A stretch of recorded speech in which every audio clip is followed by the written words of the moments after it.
Guys, huwag na kayo bumili ng shaver. Ito na lang ipagamit niyo sa asawa ninyo, sa jowa ninyo, sa boyfriend ninyo, sa partner ninyo. So, meron tayo ditong rechargeable shaver. So, dito po siya ginagamit sa Mushtas and din dito sa ating Birdie. Ayan. So, ang kanyang charge ay Android. Ayan o, yung may ngipin Android.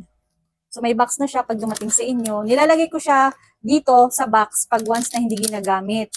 Kasi nga, pag once na hindi mo nilagay sa box, baka masira or magabukan, di ba? And then, ito nga po pala ay digital.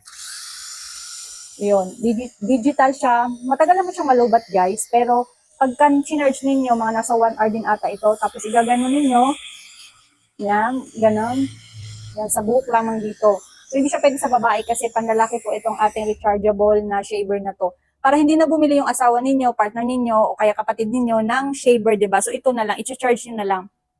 Tapos, pwede ninyo, halimbawa, tapos na kayo mag-shave. Tapos, pwede ninyong tanggalin ito, guys. Ayan, nakita nyo naman. Pwede ninyong tanggalin. Tapos, may brush na maliit. Brushan ninyo ito kasi, ayan o, may mga buhok-buhok pag once na tapos nang gamitin siya. Ayan. Tapos, okay yung blade niya ha. Matalas naman siya, guys. Tapos, maganda siya digital. Meron namang hindi digital dyan. Ayan, kita nyo. So, sa mga gustong mag-check out nito, ilalagay ko na lang dyan sa Hello Basket. Maganda po ito.